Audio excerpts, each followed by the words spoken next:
Alright, so hello everyone, this is Ramesh. Welcome back to my new video. और आज इस video में हम लोग करने जा रहे हैं इलेक्ट्रोकेमिस्ट्री का थर्ड लेक्चर। ठीक है, इलेक्ट्रोकेमिस्ट्री हम लोगों ने डिस्कस की है बहुत अच्छे से। मैंने यहाँ पे तुम लोगों को टर्म्स भी दिया था कि कैसे हम लोग इस चैप्टर को डिस्कस करेंगे, मतलब माइंड मैप दिया था। टर्म्स, फिर नर्स्ट इक्वेशन, फिर ई नॉट सेल, उसके अंदर नर्स्ट इक्वेशन का पार्ट है, ई नॉट सेल और डिफरेंट रिलेशनशिप्स। ये मैंने लास्ट क्लास में तुम्हारा कंप्लीट कर दिया था। ठीक है, लास्ट लेक्चर में हम लोगों ने यहाँ तक सारी चीज़ें कर लिए। फिर मैंने तुम्हें थोड़ी सी रिड्यूसिंग पावर, इलेक्ट्रोकेमिकल सीरीज, ये जो तुम्हारा था, ये सारी चीज़ें मैंने तुम्हें करा दी है पूरी। ठीक है, डेप्थ में। अब जो पार्ट हम लोग डिस्कस करने जा रहे हैं, which is our the conductance part. ठीक है, which again this is very important. ठीक है, एंड एज आई प्रॉमिस्ड कि भाई इस पे नर्स्ट इक्वेशन पे जितने अच्छे क्वेश्चंस बनेंगे वो सारे क्वेश्चंस मैं तुम लोगों के लिए लेकर के आ रहा हूँ। तो होपफुली सेकेंड लेक्चर जो मैं रिकॉर्ड करूंगा आज, वो हम लोग नर्स्ट इक्वेशन के बारे में रिकॉर्ड करेंगे। ठीक है, और देखो यार, चैनल को प्लीज़ सब्सक्राइब करो ताकि मैं तुम लोगों के लिए रेगुलर वीडियो लेकर के आ सकूं। ठीक है, क्योंकि एक this is not a offline class where you interact with student, like I am talking to student और वो मुझे बता रहे हैं कि यस सर समझ में आ रहा है सर, ये वगैरह वगैरह डाउट्स पूछ रहे हैं all.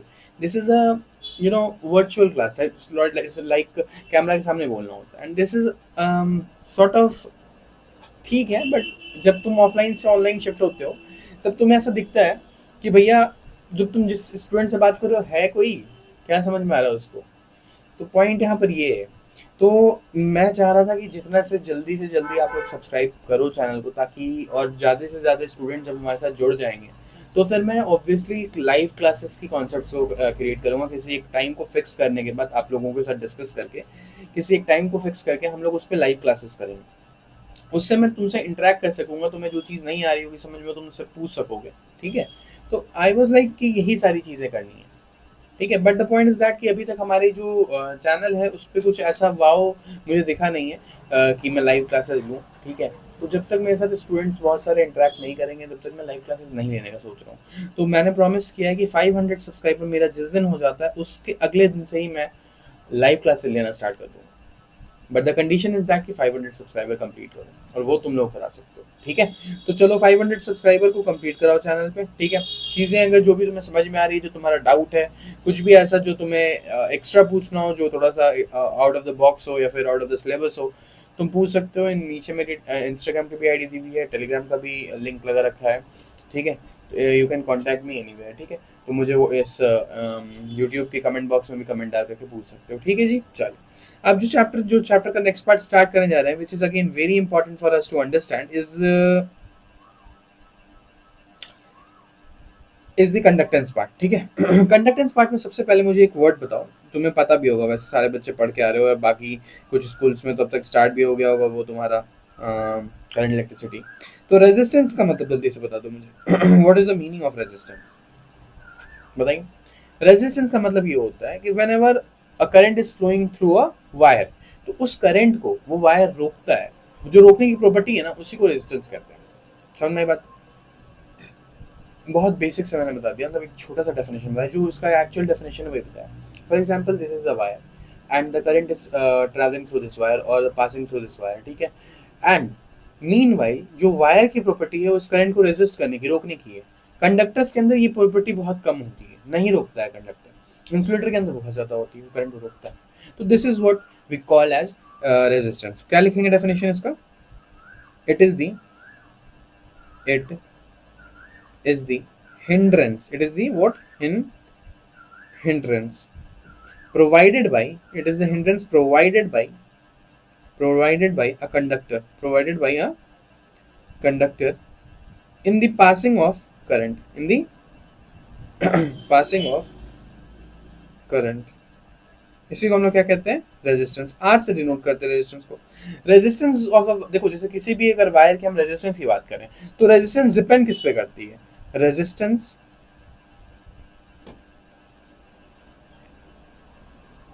resistance of a wire, resistance of a wire depends on the depends on कुछ फैक्टर्स है। कौन कौन से? First, length of the wire. What's sir? Length of the wire.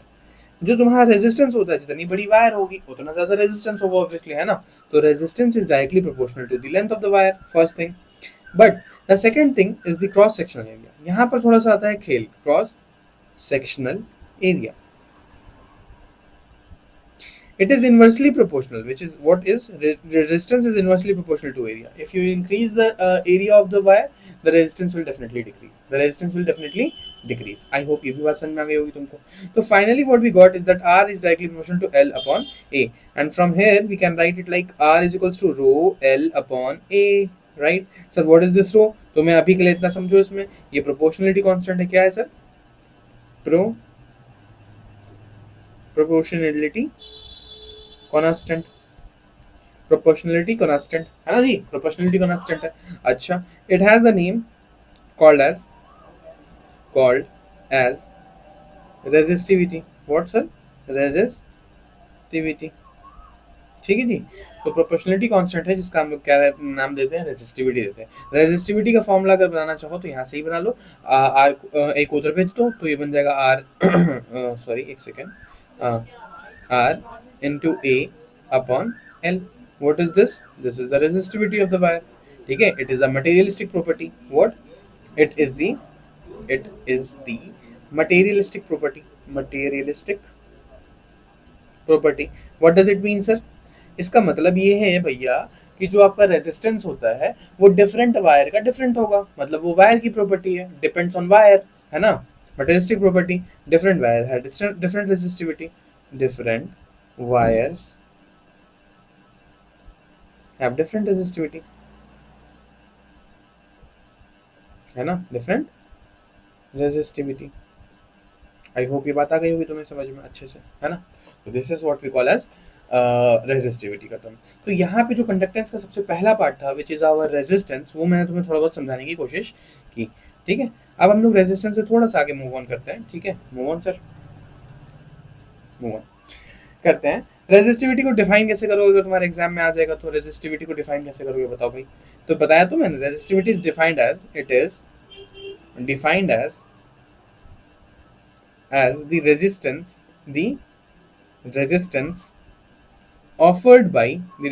offered by a conductor where conductor कहाँ sir? of unit length and unit cross sectional area. unit cross sectional area. ठीक है. this is what is the definition of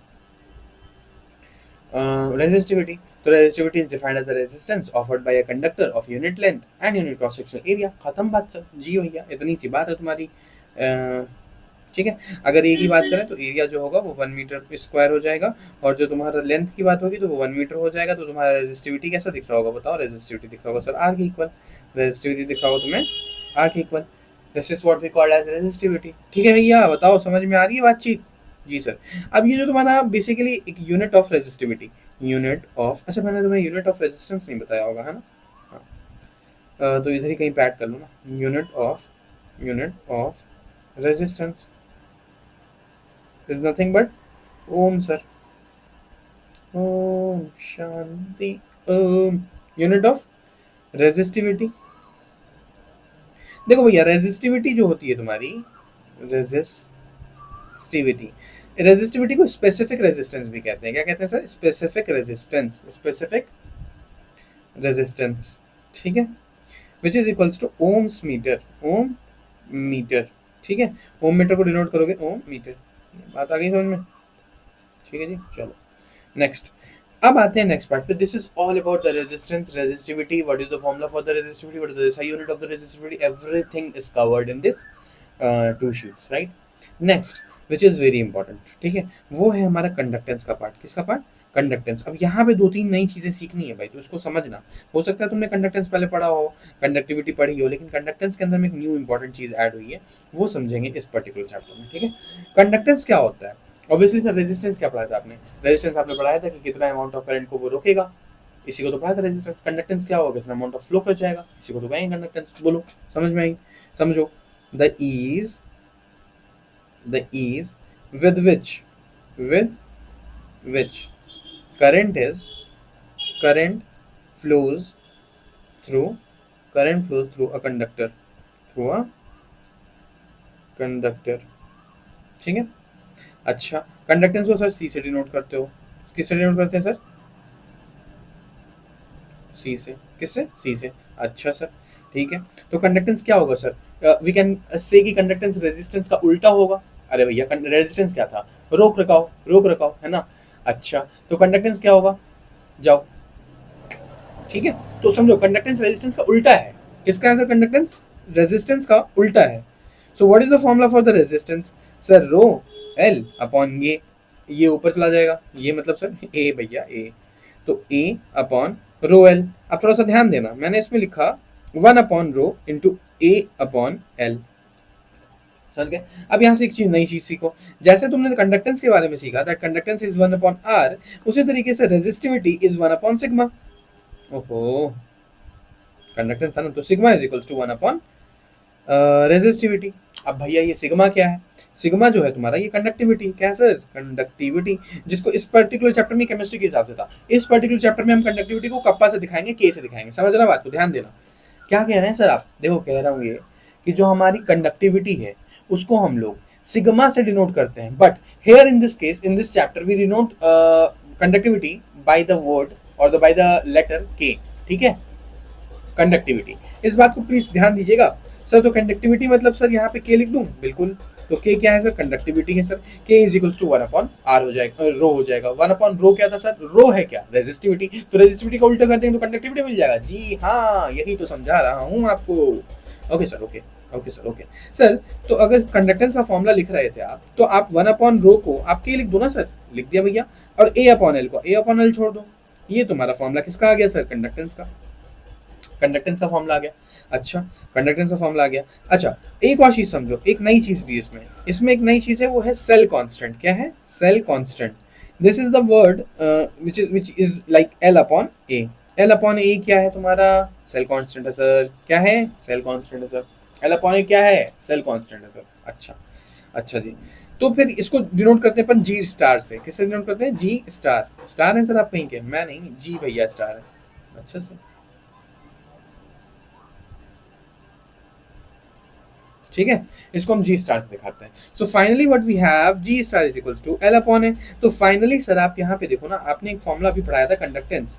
तो conductance is equals to क्या हो जाएगा sir? Conductance is equals to हो जाएगा, बताओ क्या लिखा था? कंडक्टिविटी। क्या लिखा था सर? कंडक्टिविटी। किसको कहते हो कंडक्टिविटी? 1/रो को। ब्लर हो गया ना, 1/रो को। ठीक है, हाँ, ठीक है। तो कंडक्टिविटी जो है तुम्हारा वो 1/रो को हम लोग कहते हैं। अच्छा सर, इसके बाद क्या करोगे? इसके बाद क्या करेंगे बताओ?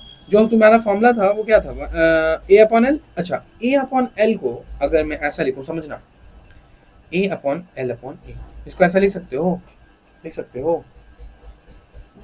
बताओ, लिख सकते कि नहीं लिख सकते हैं? तो ये बनेगा क्या सर? ए अपॉन एल ही तो बनेगा सर। बनेगा नहीं? ए अपॉन एल बोलो, ठीक है। तो अगर गौर से देखो तो ये टर्म क्या है तुम्हारा? एल अपॉन ए। अरे सर आपने कुछ पढ़ाया था अभी तो ऐसा, अभी तो ऐसा कुछ पढ़ाया था आपने। बे यार, हाँ क्या पढ़ाया? 1/, एल अपॉन ए। और एल अपॉन ए को भी अपने भैया ने पढ़ाया आपके। क्या पढ़ाया भैया ने? भैया ने पढ़ाया तुमको जी स्टार। जी स्टार मतलब सर सेल कांस्टेंट। सेल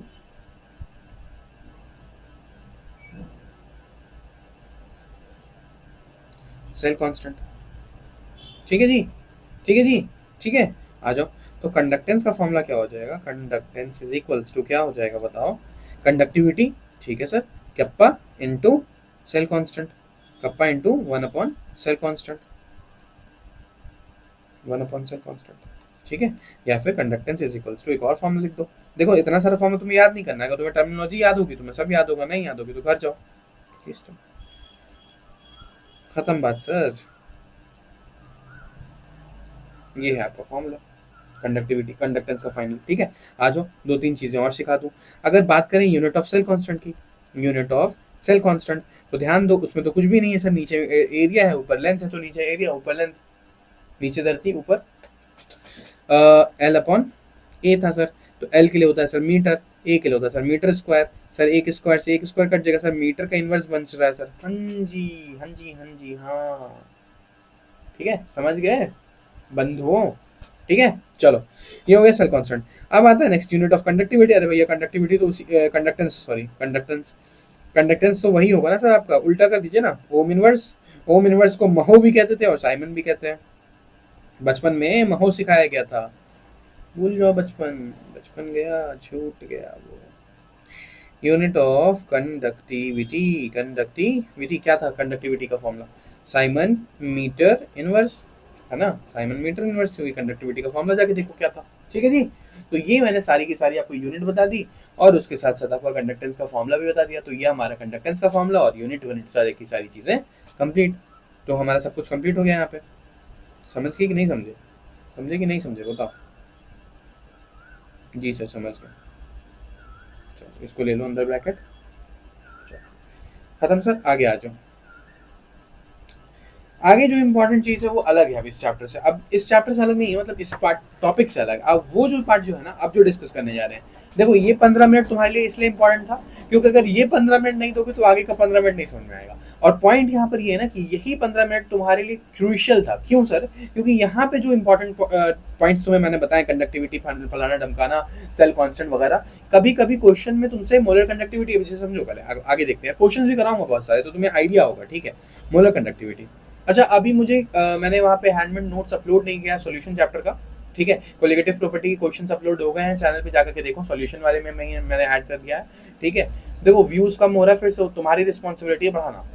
ठीक है चलो। और हमें ये कह रहा था कि जो सॉल्यूशन चैप्टर है उसके लिए मैंने उसके प्लेलिस्ट में डाल दिया है क्वेश्चंस। ठीक है, कोलिगेटिव प्रॉपर्टी की इंपॉर्टेंट 10 या 12 क्वेश्चंस हैं उसमें, वो सारे क्वेश्चंस को कर लेना अच्छे से। ठीक है, और एक लिस्ट और है, सॉरी एक लेक्चर और आएगा उसका, जिसमें हम लोग क्या करेंगे, सारे इंपॉर्टेंट पीवाईक्यूज करने वाले सॉल्यूशन चैप्टर के। ठीक है, अब आ जाओ इस चैप्टर पे। इस चैप्टर के मैंने 2 लेक्चर्स को अपलोड कर दिया है। सॉल्यूशन का जिसको नोट्स चाहिए ना वो कमेंट करना मुझे, तो मैं तुम्हें पिन कर दूंगा कमेंट में नोट्स को। ठीक है, अभी मैंने डाला नहीं है नोट्स। ठीक है, देखते हैं कौन से स्टूडेंट को चाहिए, जिसको चाहिए वो कमेंट करना, बता दूंगा, मैं भेज दूंगा तुम्हारे पास नोट्स। ठीक है चलो आ जाओ। अब जो पार्ट हमें देखना है इस चैप्टर के लिए, अभी जो सीखा है ना वो इसीलिए सीखा है कि अगला पार्ट हमें समझ में आए, वो है मोलर कंडक्टिविटी। सर क्या पढ़ा रहे हैं? Molar conductivity, molar conductivity. एक सेकंड भाई, स्क्रीन को क्या होगा? हाँ, तो मोलर कंडक्टिविटी हमारा जो है वो नेक्स्ट टॉपिक है। ठीक है सर, बढ़िया। आ जाओ, मोलर कंडक्टिविटी को समझो। मोलर कंडक्टिविटी को सर हम लैम्डा एम से या फिर पाई एम से डिनोट करते हैं।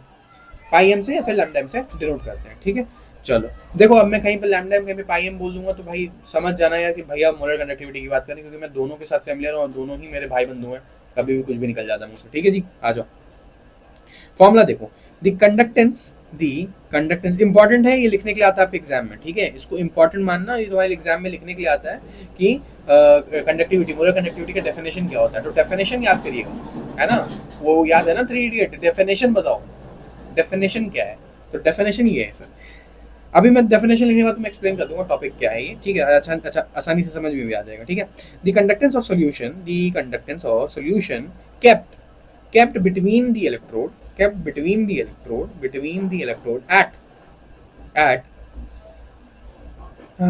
unit distance apart, at unit distance apart, and having unit distance apart, sorry, and having, क्या लिख दिया मैंने? हाँ जी, and having area of cross section large enough um, large enough to accommodate sufficient volume. What's a sufficient volume of solution? Sufficient volume of solution that contains 1 mole of electrolyte. भाई ये definition जैसे मैंने लिखी है वैसे ही तुम्हें याद होनी चाहिए। ठीक है, जैसे डेफिनेशन लिखा है वैसे ही आपको याद होना चाहिए, जब भी आपका काम बनेगा, वरना नहीं बनेगा। ठीक है, मोलर कंडक्टेंस क्या होता है? मोलर कंडक्टेंस जब हम 2 इलेक्ट्रोड्स को यूनिट डिस्टेंस पे रखते हैं और उसका जो क्रॉस सेक्शन एरिया होता है वो काफ़ी बड़ा होता है, उस टाइम में जितना कंडक्टिविटी होती है उसी को हम लोग कहते हैं मोलर कंडक्टेंस। ठीक है, अच्छा सर, अच्छा तो देखो अगर मान लो V वॉल्यूम तुम्हारा जो है, इफ या चलो पहले तुम्हें कप्पा की इसको समझा दूँ, लैम्डा एम कैसे निकालोगे। मोलर कंडक्टिविटी होता है kappa into A upon L. वही एल अपॉन ए जो था तुम्हारा क्या था, याद करो, सेल कांस्टेंट था। तो क्या सर अभी भी लिख सकते हो आप? हाँ सर लिख सकता हूँ, conductivity into 1 upon cell constant. भाई देखो ऐसा कोई बात नहीं है, इसमें लिख सकते हो बिल्कुल, दोनों ही फॉर्मूला तुम्हारे बहुत काम का है, तुम्हारा बंधु सखा है, दोनों दोस्त हैं, ठीक है। अच्छा अब यहाँ इंपॉर्टेंट चीज देखना, अब यहाँ इंपॉर्टेंट चीज देखना, लैम्डा एम को मैं के इंटू वी लिख सकता हूँ या नहीं लिख सकता हूँ, बताओ? वी लिख सकता हूँ या नहीं लिख सकता हूँ? बिल्कुल लिख सकता हूँ सर, एरिया, ठीक है। चलो ये हमारा एक नेक्स्ट पार्ट था, ये भी एक इंपॉर्टेंट फॉर्मूला यूज आ सकता है कभी। वी क्या है? वॉल्यूम। वी क्या है? Volume. Volume of solution contains 1 mole of electrolyte. कितना सर? 1 मोल ऑफ इलेक्ट्रोलाइट, ठीक है। Volume of solution which contains 1 mole of electrolyte, ठीक है जी। चलो चलो चलो चलो चलो चलो चलो चलो चलो चलो देखो भाई यहाँ पे सिंपल है, एक चीज समझा दूं, क्योंकि सर कुछ बच्चों को यहाँ पे डाउट होगा कि सर आपने ए अपॉन एल को वी कैसे लिख दिया, है ना सर बताओ। देखो कुछ नहीं है यार, बहुत आसान चीज है। देखो यूनिट सेक्शन एरिया की बात हो रही है ना, यूनिट सेक्शन मतलब लेंथ जो होगी वो यूनिट होना चाहिए, है ना, मतलब 1 यूनिट मतलब 1। तो एल की वैल्यू तुम 1 पुट करोगे, ठीक है। वॉल्यूम का फॉर्मूला होता है area into length, area into 1 upon 1 is equals to area. तो मैंने एरिया की जगह पे वॉल्यूम लिख दिया। अरे भाई कुछ नहीं है, समझो, वॉल्यूम इज इक्वल्स टू होता है एरिया इंटू लेंथ। लेंथ कितना है? 1 मीटर। तो 1 मीटर को मल्टीप्लाई करो एरिया से, इट विल रिमेन्स एरिया।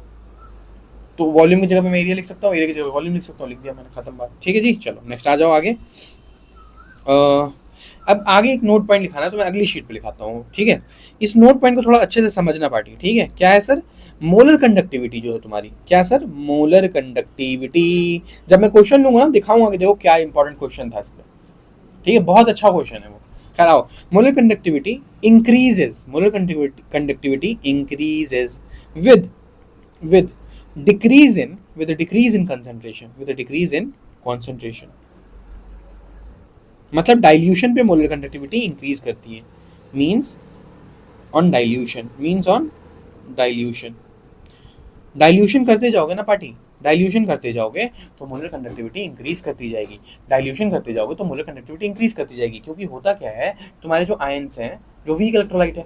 अच्छा अब वीक थोड़ी देर में आते हैं उस पर, मैं अभी तुम्हें अलग से वीक इलेक्ट्रोलाइट और स्ट्रॉन्ग इलेक्ट्रोलाइट तो समझा दूंगा डिटेल में। देखो स्ट्रॉन्ग इलेक्ट्रोलाइट का अगर तुम्हारे पास है, स्ट्रॉन्ग इलेक्ट्रोलाइट अगर तुम्हारे पास है तो डाइल्यूशन तुम करते हो, स्ट्रॉन्ग इलेक्ट्रोलाइट तुम्हारे पास है और तुम डाइल्यूशन करते हो, तो एट दैट कंडीशन तुम्हारी कंडक्टिविटी बढ़ती नहीं है बल्कि घटती है। किस केस में सर? स्ट्रॉन्ग इलेक्ट्रोलाइट के केस में। और वीक इलेक्ट्रोलाइट के केस में क्या होता है सर? अब किसी बच्चे को, तो बहुत सारे बच्चे ऐसे भी लेक्चर देख रहे हो जिसको पता ही नहीं होगा कि इलेक्ट्रोलाइट क्या होता है। इलेक्ट्रोलाइट तो बात की बात है, पहले तुम्हें स्ट्रॉन्ग और वीक तो बात की बात है, पहले तुम्हें इलेक्ट्रोलाइट तो पता हो, नहीं पता है ना, तो फिर तुम लेक्चर छोड़ो, जाओ यहाँ से, ठीक है, कोई फायदा नहीं पढ़ने का फिर, ठीक है। 2 मिनट में मैं एक्सप्लेन करता हूँ जो बच्चे अभी जुड़े हुए हो उनको कि स्ट्रॉन्ग इलेक्ट्रोलाइट और वीक इलेक्ट्रोलाइट क्या है, ठीक है। इलेक्ट्रोलाइट तो तुम्हें पता होना चाहिए। चलो, तो मतलब डाइल्यूशन पे मोलर कंडक्टिविटी आपकी इंक्रीज करती है, जी हाँ, यही तो कह रहा हूँ मैं, यही तो कह रहे हैं, ठीक है। दी दिस इज बिकॉज, बेसिकली लिखते हैं दिस इज बिकॉज, क्यों भी लिख देता हूँ, the total volume V of solution containing 1 mole of electrolyte increases on dilution। और यहाँ देखो ना फॉर्मूला, यार यहाँ देखो फॉर्मूला क्या था, lambda m is equals to k times v increase lambda m increase. चल बढ़िया समझ गए होगे, आई गेस ये नोट पॉइंट तुम्हारे लिए बहुत इंपॉर्टेंट था, ठीक है जी। चलिए, तो रिलेशन जो होता है तुम्हारा लैम्डा m एंड मोलैरिटी के बीच में, लैम्डा n एंड मोलैरिटी, ठीक है, उसके बीच में क्या बोल रहे हैं सर आप? देखो ना क्या बोल रहा हूँ, समझाता हूँ। Relation between lambda m and molarity, क्या है relation? Lambda m is equals to kappa into, kappa क्या था? वही conductivity, into 1000 upon capital M। यहाँ पे मैं एक बार तुम लोगों के लिए लिख दे रहा हूँ, ये तुम्हें पता है क्या है मोलर कंडक्टिविटी? क्या है सर? Molar conductivity. M क्या है सर? मोलैरिटी। क्या है सर? मोलैरिटी। के क्या है सर? कंडक्टिविटी। क्या है सर? कंडक्टिविटी। ठीक है, तो ये एक स्पेशल रिलेशनशिप था, नोट का सेकंड पॉइंट था। ये फर्स्ट पॉइंट तुम्हारा और ये तुम्हारा सेकंड पॉइंट। ठीक है जी, ठीक है जी। इसकी लैम्डा एम की जो यूनिट होती है, unit unit is siemens metre square mole inverse, siemens metre square mole inverse, और siemens centimetre square mole inverse, siemens centimetre square mole inverse. ये हमारी यूनिट्स हैं, ये हमारी यूनिट्स। ठीक है, ये आई होप तुम्हें समझ में आ गया होगा। अब देखो नेक्स्ट पार्ट जो मुझे एक और पढ़ाना तुम्हें, वो एक नया टॉपिक है। क्या है सर? Limiting molar conductivity. क्या सर? Molar conductivity. अब लिमिटिंग मोलर कंडक्टिविटी देखो, जब तुम्हारी कंसेंट्रेशन जो होगी ना वो जीरो को टच कर रही होगी, जब तुम्हारी कंसेंट्रेशन बहुत कम होगी, जब तुम्हारी कंसेंट्रेशन बहुत कम होगी, एट दैट केस, जब तुम्हारी कंसेंट्रेशन बहुत कम होगी, एट दैट केस जो तुम्हारा कंडक्टिविटी है ना वो लिमिटिंग मोलर कंडक्टिविटी बन जाएगा। जो मोलर कंडक्टिविटी है वो लिमिटिंग मोलर कंडक्टिविटी बन जाएगा जब कंसेंट्रेशन तुम्हारी बहुत कम होगी। लिखता हूँ मैं इसको, लिखता हूँ। when the concentration when the concentration tending towards zero,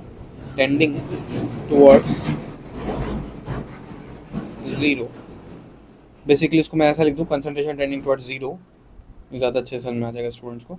ठीक है, then lambda M will look like lambda naught M, this is the limiting molar conductivity. ठीक है, तो सर इसका डेफिनेशन क्या लिखेंगे? डेफिनेशन ये लिखेंगे, नहीं आओ देखो देखो,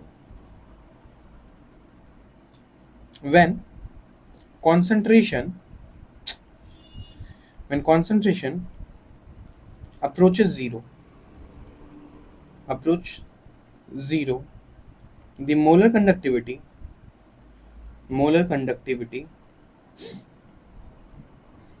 reaches a limiting value known as limiting molar conductivity,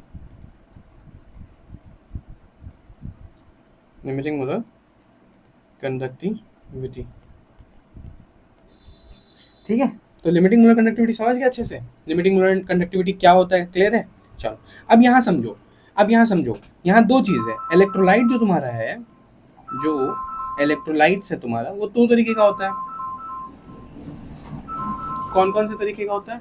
इन्हों का नया कॉल आ रही है, पता नहीं किसकी, अब वो फोन उस साइड रख रखा है, तो ठीक है। इलेक्ट्रोलाइट दो तरीके का होता है सर, कौन कौन सा? स्ट्रॉन्ग इलेक्ट्रोलाइट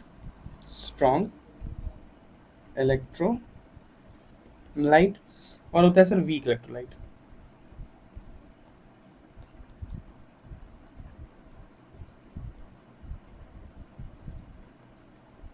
ठीक है, दो तरीके का हमारे पास होता है, स्ट्रॉन्ग इलेक्ट्रोलाइट और वीक इलेक्ट्रोलाइट। ठीक है, लाइटिक क्यों लिख दिया है सर आपने? ठीक है, स्ट्रॉन्ग इलेक्ट्रोलाइट को समझो यार। इलेक्ट्रोलाइट क्या होता है बताइए, एनी आइडिया? इलेक्ट्रोलाइट वो ऐसा सब्सटेंस होता है जो पानी में जाने के बाद डिसोसिएट कर जाता है आयंस में, तो उसको कहते हैं इलेक्ट्रोलाइट। तो सर KCl इज इलेक्ट्रोलाइट, जी हाँ। HNO3 इज इलेक्ट्रोलाइट, जी सर, हाँ इलेक्ट्रोलाइट। KNO3 इज इलेक्ट्रोलाइट, जी हाँ इलेक्ट्रोलाइट। KCl इज इलेक्ट्रोलाइट, जी हाँ। HCl इलेक्ट्रोलाइट, हाँ। ये इलेक्ट्रोलाइट्स है। इलेक्ट्रोलाइट्स आयन में डिसोसिएट कर जाता है पानी में जाने के बाद। This is the fundamental definition of electrolyte. Clear है इलेक्ट्रोलाइट? जी सर। इलेक्ट्रोलाइट दो तरीके का होता है, strong electrolyte and weak electrolyte. Strong electrolyte 100% dissociate कर जाता है, which dissociates 100%। मतलब क्या है इस बात का? देखो, स्ट्रॉन्ग इलेक्ट्रोलाइट को पानी में लोगे ना, टूटेगा, फिर टूटेगा, ऐसा नहीं होगा। एक बार में ही टूट जाएगा वो, एक बार में 100% टूट जाएगा। तूने पानी में डाला, खटाक, दो पार्ट अलग अलग, टाइटैनिक मजाक कर रहा हूँ, दो पार्ट अलग अलग, टूट गया।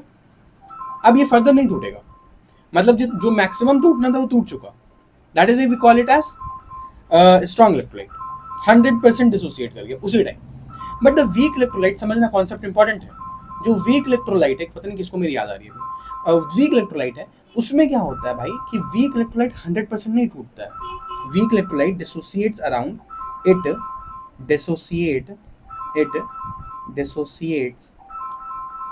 Around 5 to 10%। ठीक है, 5 से 10% डिसोसिएट करता है कौन? Weak electrolyte. समझे? तो weak electrolyte dissociates around 5 to 7% या 10%, ठीक है। मतलब सर ये जब पानी में गया तो इतना डिसोसिएट किया, फिर अगर हम पानी और डालेंगे तो फिर वो रेस्ट 5-10 और परसेंट डिसोसिएट करेगा, फिर पानी डालेंगे डिसोसिएट करेगा, फिर पानी डालेंगे yes, this is the point which I wanted to tell you here. 2 minute के लिए सुन लो यार, 2 मिनट के लिए सुन लो, कभी जिंदगी में क्वेश्चन गलत नहीं करोगे यहाँ का, वरना जिंदगी पर गलत करोगे यहाँ का, ठीक है। क्या कह रहे हैं सर आप, देखो स्ट्रॉन्ग इलेक्ट्रोलाइट जो होता है वो 100% डिसोसिएट करता है। कौन सा स्ट्रॉन्ग इलेक्ट्रोलाइट 100% डिसोसिएट करता है, कब, तुरंत ही, स्टार्टिंग में ही 100% डिसोसिएट कर जाता है। लेकिन वीक इलेक्ट्रोलाइट जो है ना वो पहले 5 से 7% डिसोसिएट करता है, ठीक है, और फिर वो बंद हो जाता है डिसोसिएट करना एक फिक्स्ड अमाउंट ऑफ पानी में। अब अगर तुम पानी इंक्रीज करोगे तो तुमने पानी डाला तो वो जो सब्सटेंस तुम्हारा था जो वीक इलेक्ट्रोलाइट था वो फिर से 5-7% टूटा, ठीक है। मतलब मोर आयन जनरेट हुआ, पहली बार में कुछ आयन जनरेट हुआ था, फिर पानी डाला कुछ आयन और जनरेट हुआ, फिर पानी डाला कुछ आयन और जनरेट हुआ। Means as we do dilution, है ना, हम लोग डाइल्यूशन जैसे जैसे करेंगे हमारे पास आयंस इंक्रीज होगा, आयंस इंक्रीज होगा तो कंडक्टिविटी इंक्रीज होगी, समझे। इसलिए वीक इलेक्ट्रोलाइट में on dilution conductivity increases, where as in case of a strong electrolyte because it has already dissociated, वो 100% ऑलरेडी डिसोसिएट कर चुका है, तो अब वो फर्दर और डिसोसिएट नहीं करेगा, अब वो फर्दर और डिसोसिएट नहीं करेगा, है ना। अब वो फर्दर और डिसोसिएट नहीं करेगा तो कंडक्टिविटी बढ़ेगी नहीं बल्कि घटेगी, क्योंकि जो आयंस होंगे वो कंसंट्रेशन, जब तुम डाइल्यूशन करोगे तो वो आयंस घटेंगे ना यार, वॉल्यूम के हिसाब से आयंस घटेंगे ना, तो कंडक्टिविटी घटेगी, है ना। ज्यादा बड़ा सॉल्यूशन है यार, तुम ऐसे समझो ना, तुम्हारे पास यहाँ से बहुत बड़ा, बहुत कुछ बड़ा सा सरफेस है और इसमें सिर्फ 2 इलेक्ट्रॉन्स है, ये सरफेस है। मेरे को सरफेस बताना होता है, ये टैबलेट बढ़िया है बताने के लिए, ठीक है। तो यहाँ पे हमारे पास एक सरफेस है, इसमें सिर्फ 2 इलेक्ट्रॉन, तो इस वाले की कंडक्टिविटी ज्यादा होगी, या फिर मेरे पास ये है, इस पे 1500 इलेक्ट्रॉन है, इतने छोटे सरफेस, इसकी ज्यादा होगी। तो सरफेस मान लो यही रहा, सेम सरफेस मैंने सेम रखा, नंबर ऑफ इलेक्ट्रॉन यहाँ बढ़ा दिया, तो सर यहाँ पे आपके पास ज्यादा इलेक्ट्रॉन है सर, तो ज्यादा इलेक्ट्रॉन है तो आपकी ज्यादा कंडक्टिविटी होगी सर, समझ रहे हो बात को, समझ रहे हो बात को। उसी तरीके से यहाँ समझो कि जब तुमने पानी में डाला किसको, स्ट्रॉन्ग इलेक्ट्रोलाइट को, वो 100% उसी वक्त टूट गया, जितना आयंस बनना था बन गया, कंडक्टिविटी यानी थी आ गई। अब तुम अगर पानी और डालोगे तो वो आयंस डिसअपियर होगा ना यार, घटेगा ना, घटेगा ना। Whereas in case of weak electrolyte क्या होता है कि जैसे ही तुम पानी डालोगे वो थोड़ा सा डिसोसिएट किया, फिर पानी डालोगे फिर थोड़ा सा डिसोसिएट करेगा, फिर पानी डालोगे फिर थोड़ा सा डिसोसिएट करेगा, ऐसे वो कंटिन्यूअसली डिसोसिएट करता जाएगा। सो एज वी ऐड पानी, एज वी ऐड वाटर, या फिर as we do dilution, definitely the conductivity will increase. समझ गए, ये 2 मिनट मैंने तुम्हारा लिया है, 2 मिनट मैंने एक्सप्लेन कर दिया, ये क्वेश्चन एग्जाम में पक्का आएगा, ठीक है, पक्का आएगा सीबीएसई बोर्ड में, ठीक है। Which dissociate 100%, which dissociates around 5 to 10%. So in case of a strong electrolyte, what we are saying, in case of a strong electrolyte, lambda increases, हट जा भैया, lambda increases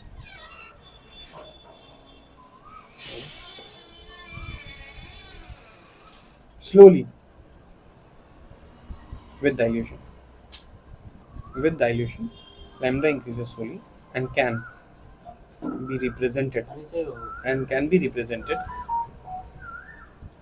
by DHO equation, by DHO equation। क्या कह रहा है फिर से देखो, जो तुम्हारा मैंने वही बताया, जो भी तुम्हें ज्ञान दिया था तो देर तक 2 मिनट 3 मिनट तक, वही यहाँ पे लिखा है कि lambda increases slowly with dilution and can be represented by DHO equation. What is DHO?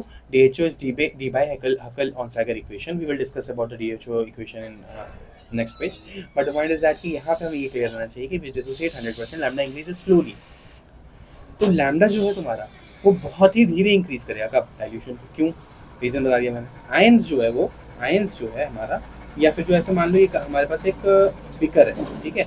अब इसमें जो डिसोसिएशन, ओके, तो यहाँ पे अभी हम लोग बात कर रहे थे इलेक्ट्रोलाइट के बारे में, ठीक है। तो इलेक्ट्रोलाइट्स 2 तरीके की बेसिकली होती है, strong electrolyte and weak electrolyte. Important बात जो मुझे तुम्हें समझानी थी वो ये समझानी थी कि स्ट्रॉन्ग इलेक्ट्रोलाइट जो है वो 100%, ये 108 नहीं लिखा हुआ है, ये 108 नहीं लिखा है, 100% डिसोसिएट करेगा। वेयर जो वीक इलेक्ट्रोलाइट होती है वो 5 से 10% डिसोसिएट करती है ओनली, 5 से 10% डिसोसिएटेड ओनली, ठीक है बच्चा पार्टी। अच्छा, अब इसमें एक चीज़ और ध्यान देना थोड़ा सा, ठीक है, strong electrolyte and weak electrolyte. तो मैंने तुम्हें ये समझाया था कि स्ट्रॉन्ग इलेक्ट्रोलाइट डाइल्यूशन के साथ साथ जो स्ट्रॉन्ग इलेक्ट्रोलाइट की कंडक्टिविटी वो डिक्रीज करती है। क्या होता है, देखो इन स्ट्रॉन्ग इलेक्ट्रोलाइट, अभी उसको एक इलस्ट्रेशन से समझो, देखो जरा, ये तुम्हारे पास बिकर है ये रहा तुम्हारा बिकर, चलो इधर बन गया। तो जो तुम्हारा स्ट्रॉन्ग इलेक्ट्रोलाइट है, लेट्स से ये तुम्हारा स्ट्रॉन्ग इलेक्ट्रोलाइट है, तो ये जो है ये कंप्लीटली टूट जाएगा। क्या हो जाएगा सर? कंप्लीटली टूट जाएगा, फाइनलाइज फॉर्म में आ चुका। कब? टूटने के बाद, ठीक है। तो जो तुम्हारा स्ट्रॉन्ग इलेक्ट्रोलाइट है वो कंप्लीटली टूट गया तुम जैसे ही उसको पानी में डालते हो। तो अब यहाँ पे लेट से ये टूट गया, तो अब यहाँ पे लेट से जो तुम्हारे पास आयन्स है वो ये सारे आयन्स हैं, ठीक है।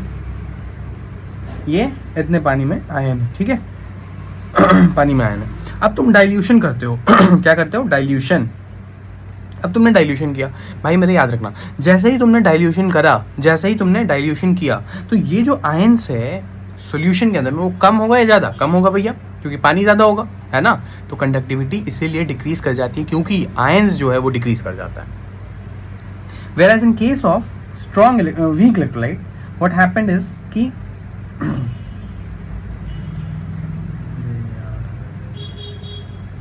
रुक जाओ।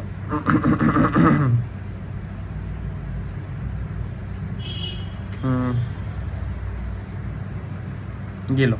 अब यहाँ पे क्या हो रहा है तुम्हारे पास? यहाँ पे ध्यान देना जरा। यहाँ क्या हो रहा है सर कि यहाँ पे जो इलेक्ट्रोलाइट है तुम्हारा वो पहले बार में 100% नहीं टूटा, कुछ अमाउंट टूटा, फिर तुमने पानी डाला तो वो फिर से टूटा थोड़ा, फिर तुमने पानी डाला तो वो फिर से टूटा। क्या हो रहा है सर? क्या हो रहा है? देखो, जब इनिशियली सॉल्यूशन लिया था तुमने, लेट से मान लो 5 आयंस थे, लेट से मान लो 5 आयंस थे, ठीक है। तुमने पानी डाला तो 2 आयंस और बने, तो कितने आयंस हो गए टोटल? 7। फिर तुमने पानी डाला तो 2 आयंस और बने, कितने आयंस हो गए टोटल? 9। इस तरीके से जैसे हम डाइल्यूशन कर रहे हैं तो क्या हो रहा है? आयंस इंक्रीज कर रहा है, आयंस इंक्रीज कर रहा है, इसका मतलब कंडक्टिविटी इंक्रीज कर रही है। आयंस इंक्रीज कर रहा है, इसका मतलब कंडक्टिविटी तुम्हारी इंक्रीज कर रही है। इसी को कहते हैं कि वीक इलेक्ट्रोलाइट डाइल्यूशन के साथ इंक्रीज करता है कंडक्टिविटी, स्ट्रॉन्ग इलेक्ट्रोलाइट डाइल्यूशन के साथ कंडक्टिविटी डिक्रीज करता है, ठीक है। चलिए अब इसमें एक चीज़ और देख लो जरा जल्दी से, इसमें एक चीज़ और देख लो। वीक इलेक्ट्रोलाइट के लिए और जो स्ट्रॉन्ग इलेक्ट्रोलाइट है उसके लिए ग्राफ कैसा बनेगा? ये है तुम्हारे पास वीक इलेक्ट्रोलाइट और स्ट्रॉन्ग इलेक्ट्रोलाइट का ग्राफ। यहाँ पे है तुम्हारा कॉन्सेंट्रेशन, यहाँ पे क्या है तुम्हारा? कॉन्सेंट्रेशन, ठीक है, ओके। जो स्ट्रॉन्ग इलेक्ट्रोलाइट होता है उसका ग्राफ कुछ ऐसा आता है, स्ट्रॉन्ग इलेक्ट्रोलाइट का कुछ ग्राफ ऐसा आता है, ठीक है। This is the graph for the strong electrolyte, और ये है तुम्हारा, अबे यार, ये है तुम्हारा वीक इलेक्ट्रोलाइट। क्या है सर? ये वीक इलेक्ट्रोलाइट। ये आ रही है बात समझ में? वीक इलेक्ट्रोलाइट आ गई बात समझ में? आ गई बात में? स्ट्रॉन्ग इलेक्ट्रोलाइट क्या होता है समझ गए, वीक इलेक्ट्रोलाइट क्या होता है समझ गए, क्लियर। तो ये हमारा सर बन गया अपना स्ट्रॉन्ग इलेक्ट्रोलाइट और वीक इलेक्ट्रोलाइट का ग्राफ, ठीक है। इसमें एक चीज़ आती है डीबे-हैकेल-ऑन-साइकर इक्वेशन। यहाँ पे मैंने शायद लिखाया था तुम लोगों को कि इसको हम लोग रिप्रेजेंट किससे करते हैं, नहीं लिखा है क्या? अरे यार देखो लिखाता हूँ यहाँ पे भी, नोट पॉइंट डालो,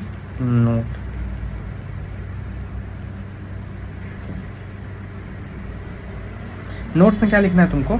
for strong electrolyte, for strong electrolyte KCl जैसा है ना। क्या होता है सर? अभी आपने बताया था कि लैम्डा मतलब मोलर कंडक्टिविटी क्या करती है? इंक्रीज करती है। Molar conductivity increases slowly with dilution,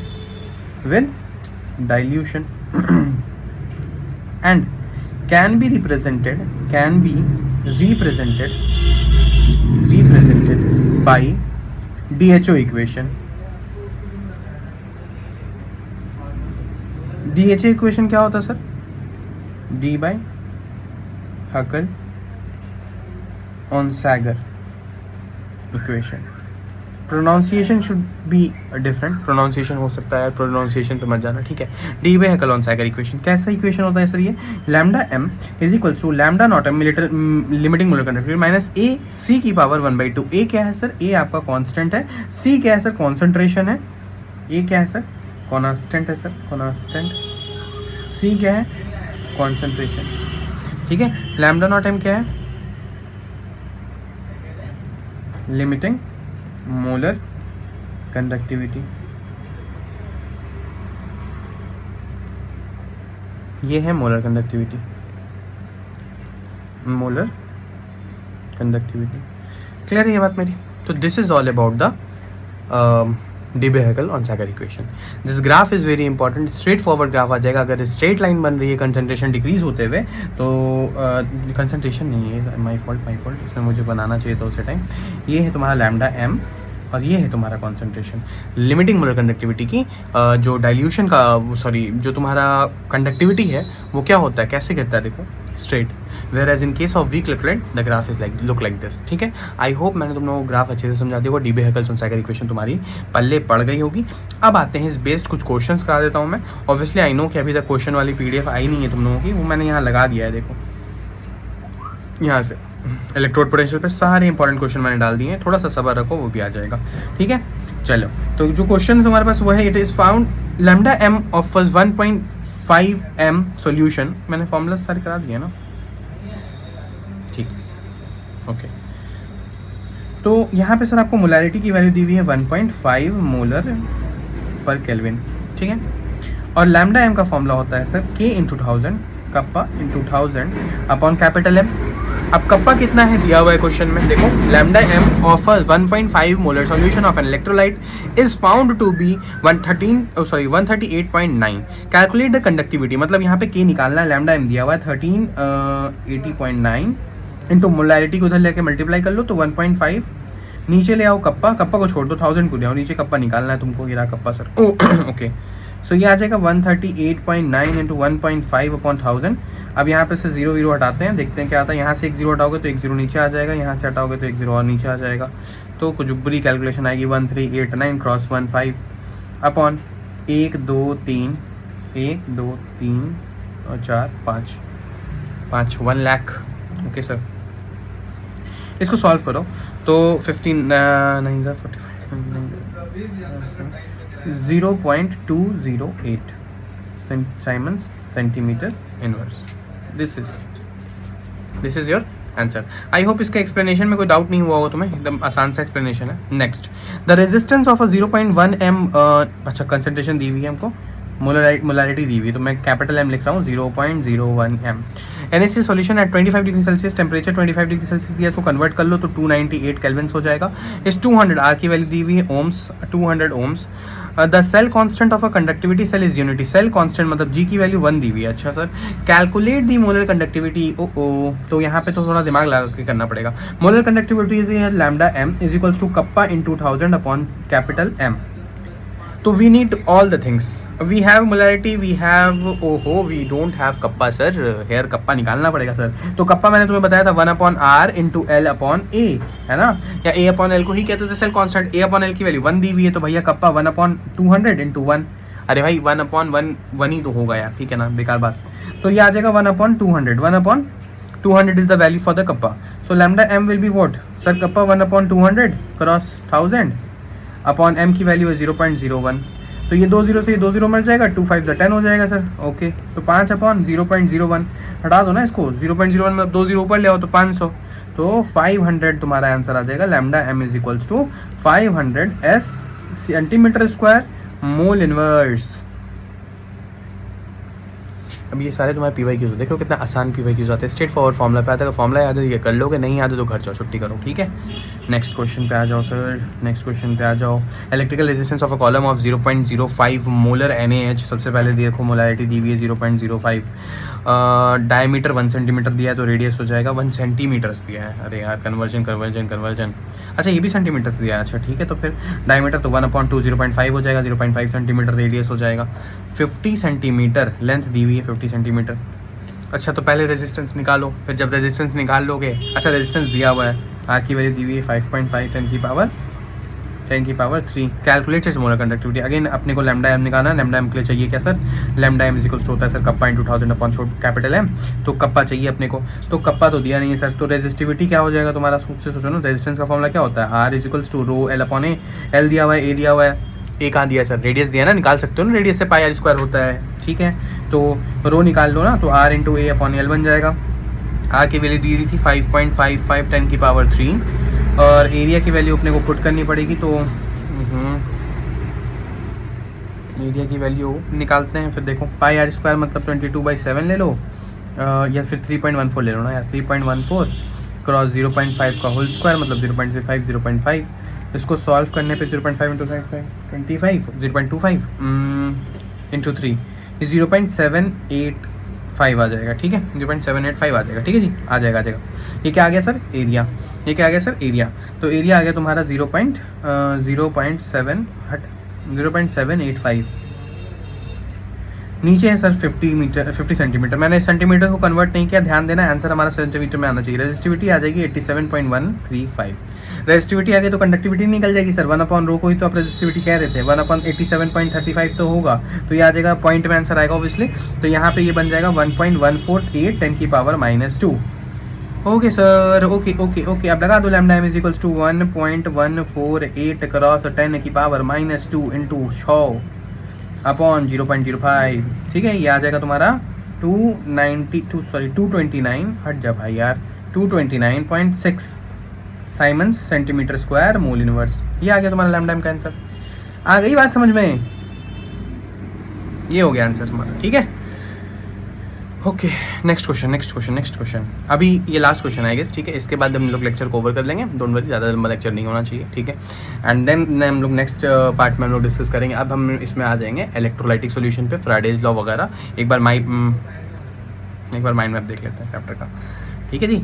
ये रहा तुम्हारा चैप्टर, और ये रहे terms, Nernst equation, E naught cell, E cell, different relationships Nernst equation, electrical terms जिसमें मैंने तुम्हें कप्पा बता दिया, सेल कांस्टेंट बता दिया, रेजिस्टिविटी बता दी, क्वेश्चन भी करा दिया, ठीक है। इलेक्ट्रिकल टर्म्स होने के बाद फ्राडेज का लॉ। फ्राडेज के लॉ से पहले मैं तुम्हें एक चीज़ और सिखाऊंगा, कॉर्चाल्स लॉ जिसको कहते हैं, और जो प्रोनाउंसिएशन है वो देख लेना यार, कॉर्चाल्स लॉ, ये जो भी है वो देख लेना, ठीक है।